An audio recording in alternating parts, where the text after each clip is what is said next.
আমরা জানি যে সন্তান বক্স অফিসে যথেষ্ট সাফল্য পেয়েছে এবং মানুষ হই হই করে ছবিটি দেখছে এবং ভীষণ ইমোশনাল হয়ে পড়ছে।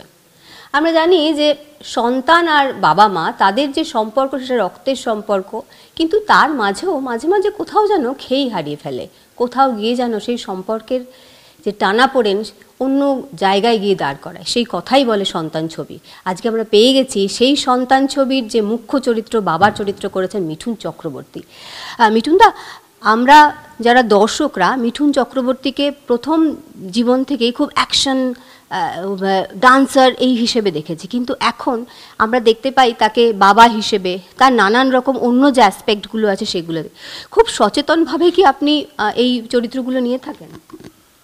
দেখো, আমি বলছিলাম কিছুদিন ধরে কি আমি যা করবো যাতে যেন গল্পটা আমাকে একটু নাড়া দেয়, একটু গুদগুদ মানে কী কাতুকুতু দেয়, আমি সেই সব বই করবো, আর কোনো ওই সব বই করতে চাই না। কিন্তু এখন দেখছি রিভিউ দেখছিলাম, এই মিঠুন চৌধুরী খুব কাঁদায়, আর দেখবো এরা মানে এমন হয়ে গেছে কি মিঠুন চৌধুরী কাঁদায়, কিন্তু কাঁদায়, হ্যাঁ, আবার যদি না কাঁদাই তাহলে তো বলবেন তো কী বাজে বই করেছে। আমাকে এই সব গল্প নাড়া দিয়েছে, সেই জন্যই করেছি। আমি সন্তান যখন শুনেছিলাম আমাকে সত্যি করে হিলিয়ে দিয়েছিল। তখন আমি রাজকে বলছিলাম, রাজ একটু ভালো করে লেখ, আর একটু আমার মনে হচ্ছে যেন এটার মধ্যে একটা কিছু আছে। ওই ঠিক আছে, তোমার কিছু দিন সময় দাও। সময় দিয়ে যখন তারপরে আবার ন্যারেশন দিল, I said let's go on floor. আমরা তো জানি যে এরকম একটা আইন রয়েছে যেখানে বাবা মাকে যদি সন্তান না দেখে সেখানে তারা কোর্টে যেতে পারে, কিন্তু কতজন বাবা মা এই সাহসটা জুগিয়ে উঠতে পারে, বা ধরুন কতজন বাবা মা জানতো এই বিষয়টা? সেকশন 125, ওয়েল, আমার মনে হয় অনেকে সাহস করে ওঠেনি। আবার আমার মনে হয় কিছু অনেক বেশি অংশের লোক হয়তো জানেই না যে এই লটা আছে। এখন হয়তো জানবে, এখন হয়তো প্রক্রিয়াটা বাড়বে।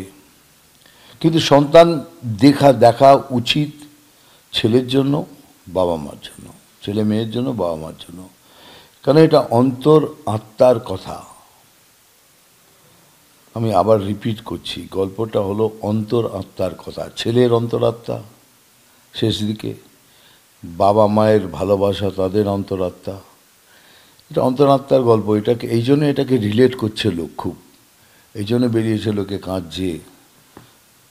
লিটারেলি এখন সন্তান বক্স অফিসে গর্জন করছে। আরেকটা বিষয় একটু জানবো যে এই যে বাবা মারা, এটা তো অনেকটা আমাদের আর্থসামাজিক একটা পরিবেশকেও দেখায়, যেখানে আমরা জানি যে সন্তানের জন্য বাবা মা তার সারাটা জীবন, সারাটা পুঁজি অনেকে তো রাখেও না, মানে হয়তো ভাবে যে সন্তান দেখবে তাদেরকে তার বৃদ্ধ বয়সে। এই যে একটা আর্থসামাজিক একটা পরিবর্তন আমরা দেখতে পাই এবং বাবা মারা নেগলেক্ট হয়, সেখানে দাঁড়িয়ে বাবা মা বা অভিভাবকদের আপনার কি মনে হয় যে কতটা সচেতনভাবে বড় করা উচিত, তাদের মধ্যে সেই ভ্যালুগুলো দেওয়া উচিত যাতে করে তারা বড় হয়ে তাদের বাবা মাকে মানে কোনোভাবেই ইনফ্লুয়েন্স হবে না অন্য বিষয় দিয়ে? কারণ তো আপনার বাড়িতেও আমরা জানি যে সন্তানরা রয়েছে, 3 ছেলে 1 মেয়ে, তারা বড় হয়েছে, যে এই ভ্যালুগুলো দেওয়া এটা কতটা ইম্পর্টেন্ট? It's only important.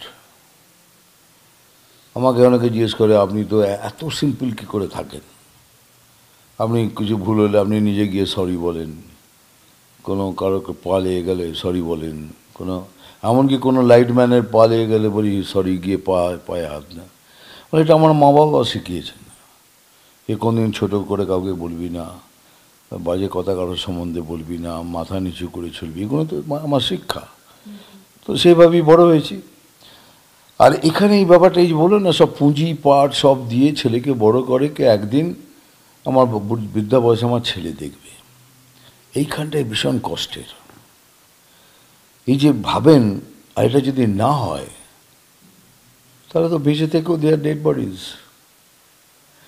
মা বাবার ডেড বডিজ। আমি কি বলছি, এটা সম্ভব যতটুকু তোমার সামর্থ্য ততটুকু দিয়ে মা বাবার পাশে দাঁড়াও। তোমাকে বেশি করতে বলছি না। আমি এমনও বলছি না কি সব মা বাবাই ঠিক, নো, এটা কিন্তু প্রশ্নটা উঠছে। হ্যাঁ, সব মা বাবাই ঠিক নয়। অনেকে অনেক মা বাবা আছেন যারা বাচ্চাদেরও টর্চার করেন, আমরা তা হলেও পেছন দিক দিয়ে হেল্প করবি, ওরা যেন বুঝতেই না পারে কিন্তু হেল্প করে দেয়, কারণ এইখানে তোমার কর্তব্যটা পূরণ হয়ে যাবে। আমি বলছি না কি বাবা গিয়ে সরি বল, বাবা মা ভুল তো ভুল, কিন্তু এই যে বেঁচে থাকা, two sustain in this society, এইটাকে ছেড়ে দিস না, that will be too much. আমার বাবা মাকে আমি আমার লাস্ট দিন অবধি যত পেরেছি তত করেছি, কারণ আমি যা আজকে সব কিছু, that is because of my parents. আমার বাবা কিন্তু কোনোদিনই আমার সাথে খুব ভালো সম্পর্কে ছিলেন না। আচ্ছা, মানে সেটা কি অভিনয় করার জন্য? No, because of my political this thing. তারপরে তো অভিনয় করেছি, তখন উনি কি অভিনেতা হবে, ওই গেল শান্তি, তো ছেলে তো চলেই গেছে, আমাদের একটাই ছেলে, ভুলে যে আমাদের সন্তান ছিল না। Till I become a star, till I bought a house in Bombay, তখন ওনাদের দুজনকে ডেকেছি, সেই বাড়িতে ডেকেছি, তখন দেখি আমার বাবা কাঁদছেন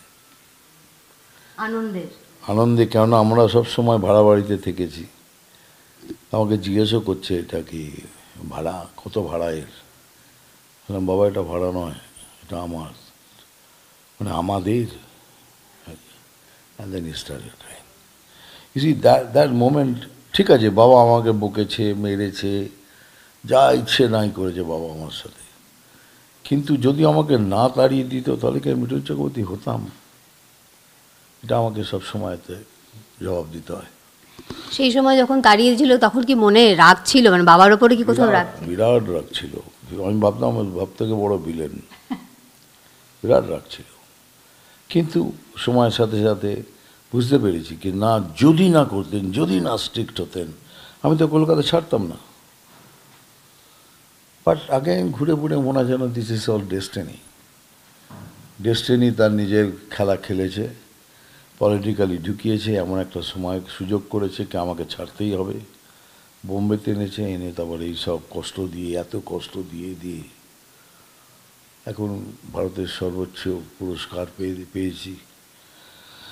স্বপ্নের ঘুরে থাকি, কিছুই বুঝি না কখন কি হয়ে গেছে। এই যে বাবা যখন প্রথম জানতে পারলো আপনি অভিনয় আসতে চান, এবং বাবা, এই ডায়লগটা তো আমরা সবসময় না বাবা মা সন্তানদের মধ্যে শুনি, যে বাবা মারা বলে যে যখন তুমি বাবা মা হবে তখন তুমি বুঝতে পারবে যে কেন বাবা মা এই বিষয়গুলো নিয়ে আরো বেশি সচেতন হচ্ছে।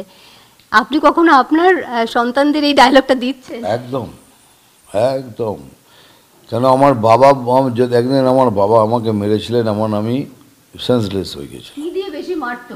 হাত দিয়ে, হাতে কি জোর, বাপ রে বাপ, এমন মেরেছে কি সেন্সলেস হয়ে গেছি। কারণ আমার মা হাউমাউ করে কাঁদছে, তখন আমার সেন্স ফিরে এসছে, কিন্তু আমি পিট করে দেখি বাবা দাঁড়িয়ে রয়েছে, আমি আবার অজ্ঞান হয়ে গেছি, এদিকে উঠলে আবার মারবে। অভিনয়টা তখন থেকে, হ্যাঁ, তখন আমার বাবা কিন্তু আমার মাকে বলছিল শান্তি, কাঁদ, এখন কাঁদ, পরে তুই হাসবি। I still remember this dialogue. আমার বাবা আমার মাকে বলছে শান্তি তুই কাঁদ, এখন কাঁদ, তুই দেখবি একদিন তুই হাসবি। এই ইন্টারভিউটা যারা দেখছে তারা কিন্তু এই কথাটা শুনলেও তাদের চোখে জল আসবে। I don't know, I am just telling my truth. এই যে বারবার আমরা বলছি, এবং যারা দর্শকরা তারাও বলছে যে মিঠুন চক্রবর্তীকে তারা ফাইটিং আবার সেই পুরনো স্পিরিটে একটু দেখতে চায়, তার জন্য নতুন বছরে কি কি প্ল্যানিং হচ্ছে? কোনো সিনেমা এরকম আসছে বা রোম্যান্টিক কোনো সিনেমা আসতে চলেছে? দেখুন আসছে, এখন রোম্যান্স বলতে গেলে অফকোর্স সীমানন্দ ভার্সেস শ্রীমতী আসতে চলেছে, আমি আর রঞ্জনা আছি ওতে। মিষ্টি গল্প, খুব মিষ্টি গল্প। আর আগের বছরে আমি প্ল্যান করেছি কে এবার আমি কোনো থ্রিলার করব অথবা অ্যাকশন ফিল্ম করব, লাইক মারবো এখানে ওই বাড়ি, আর কানাকাটি করবো না, কেন অনেকে কমপ্লেন করছে এ মেডুন না ভীষণ কাঁদায়। চলো ঠিক আছে, একটু পজ। আচ্ছা, আরেকটা বিষয় যে সন্তানের সঙ্গে সঙ্গে আমরা দেখছি আপনার খুব কাছের মানুষ, আপনি তাকেও বলেন যে ছেলের মতো, দেবের খাদান চলছে, এবং এখানে কিন্তু দেব আবার পুরনো ফর্মে ফিরে এসছে, সেই ডান্স, সেই নাচ গান এবং তার সঙ্গে সঙ্গে ফাইটিং।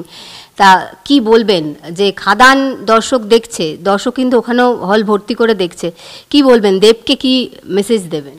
কিছু না, খুব ভালো। একঘেয়ে কোনো ফিল্মই করা উচিত নয়। If he has broken that line, খুব ভালো। আবার ফিরে আসবে, আবার কোনো দিন যখন গল্প পাবে, এটা ভালো। I think break your rules বলে কিছু রাখিস না, কি এই ধরনেরই ফিল্ম করব, খুব ভালো। মিঠুন চক্রবর্তী তাহলে নতুন বছরে তো দর্শকরা আশায় থাকবে যে তাকে নতুন নতুন রূপে দেখবে, কিন্তু এছাড়াও মিঠুন চক্রবর্তীকে নতুন বছরে 2026-এ বা 2025-এর পর 26-এ কী রূপে দেখতে চলেছে? আর একটা বিষয় যে আমরা 1976-এ মৃগয়া পেয়েছিলাম, প্রায় 50 বছর পূর্ণ হতে যাচ্ছে। নতুন কোনো ছবি কি সেই কথা ভেবে প্ল্যান করছেন, বা সেরকম কাউকে বলছেন যে এরকম ছবি, এমন একটা ছবি সেই মৃগয়া থেকে যে জার্নিটা নতুন করে দর্শক পাবে? মেগা করার মতো ক্ষমতা খুব কম লোকেরই আছে। আমি কাউকে ছোট করছি না, বাট মেগা ইজ মেগা। আর মোমোর সাথে তো একটা ছবি করলাম আমি, প্রজাপতি, আবার যদি আসে, ভেরি হ্যাপি। মমতা দিও কিন্তু একই কথা বলেছেন। হ্যাঁ, নিশ্চয়ই। আমরা তো we really enjoy working together, আর আমাদের একটা আলাদা কেমিস্ট্রি আছে। We are friends, very good friends.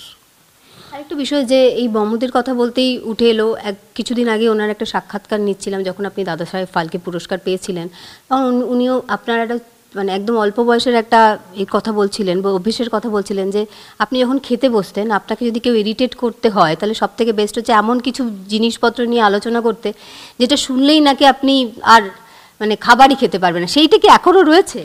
এটা করতে কে যেন আনন্দদা, আনন্দ শঙ্কর, এত বদমাস লোক, এত মিসচিভিয়াস। মানে আমি খাবারটা বেশ মেখেছি, আমি তো বাড়িতে যাওয়া আসা ছিল আমাদের, আমি মোর বাড়িতে যেতাম, মাছ তো যখন খেতে বসছে, মাসিমা খেতে দিয়েছেন, আর সুন্দর সুন্দর খাবার এত ধরে মেখে খাবো বলে এই একটা কথা বলবো মিঠুন, বল। সেদিন ওখানে গেছিলাম, একটা লোক না কি পরপর করে পাতলা পায়, খাবার ছাড়লাম, উঠে বেরিয়ে চলে গেলাম, আমি খাবো না। এরকম করে কেউ খাওয়া যায়? আর প্রত্যেক দিন করতো। রিভেঞ্জ নেননি কিছু? ও সব কি রিভেঞ্জ নেবে? Is such a lovable man, very nice man he was. সব শেষে সন্তান সম্পর্কে দর্শকদের আর কি বলতে চান? কারণ অলরেডি তারা দর্শকরা তার বাবা মা সকলকে নিয়ে দেখতে আসছে, এবং যারা বৃদ্ধা বা বৃদ্ধরা আসছে তারা প্রায় চোখ মুছতে মুছতে যাচ্ছে। বৃদ্ধাশ্রমের সংখ্যা বেড়ে চলেছে, মানে এইগুলো এত ফ্লারিশ হচ্ছে কারণ তার একটাই কারণ যে বৃদ্ধাশ্রমে তারা স্থান পাচ্ছে। কি বলবেন দর্শকদের, কি বলবেন? This is not done. বৃদ্ধাশ্রম, বৃদ্ধদের জন্য আশ্রম। তাহলে ছেলেমেয়েদের মানুষ করে কী লাভ হলো যদি তাদের আশ্রমেই পাঠাতে হয়? কী লাভ হলো তাদের মানুষ করে? তারা হয়তো তাদের পুঁজিটা রেখে দিয়ে এখনো পর্যন্ত ভালো রাজার মতো থাকতে পারত। আপনারা নিশ্চয়ই সন্তান দেখবেন, এই একটাই কারণে। মিঠুন চক্রবর্তী বলছি বলে দেখবেন না, একটাই কারণে দেখবেন। এই গল্প হলো অন্তরাত্মার গল্প, ছেলের অন্তরাত্মার গল্প, বাবার অন্তরাত্মা, মায়ের অন্তরাত্মা, স্ত্রীর অন্তরাত্মা, তাদের গল্প। কেন একজন আমি, আর আমার ভেতরে আর একটা মিঠুন, তার গল্প। সে সবসময় সত্যি কথা বলে। এই যে মা কাঁদছে বা ছেলে কাঁদছে না, ওই যে সামনে দাঁড়িয়ে আছে সে কাঁদছে না, তার ভেতরটা অন্তরাত্মা কাঁদছে, আমি কি এখনো কিছু কম করেছি মা বাবার জন্য? অথবা বাবা ভাবছেন কোথায় কি আমি একটু ভুল করে ফেললাম ছেলের সাথে এই ব্যবহার করে। You must see this film because it is an experience for life time. খুব ভালো চলছে, অনেকে দেখছে, সবাই দেখছে, আর আমি চাই যদি না দেখে দেখেন প্লিজ দেখুন। অনেক অনেক শুভেচ্ছা আপনাকে, এবং আমাদের সঙ্গে কথা বলার জন্য ধন্যবাদ। এবং দর্শকদেরকে বলবো যে যেমন মিঠুন চক্রবর্তী বললেন যে তাকে বিভিন্নভাবে নতুন বছরেও দেখতে পাবেন, সন্তানে যেমন তিনি কাঁদাচ্ছেন সকলকে, সেরকমই থ্রিলার নিয়ে আসতে চলেছেন, থ্রিলার চরিত্রে অভিনয় করবেন নতুন বছরে, নতুন মিঠুনকে দেখতে পাবেন তার দর্শকরা। ক্যামেরায় সুদেবের সঙ্গে সুচরিতা, TV9 বাংলা, কলকাতা।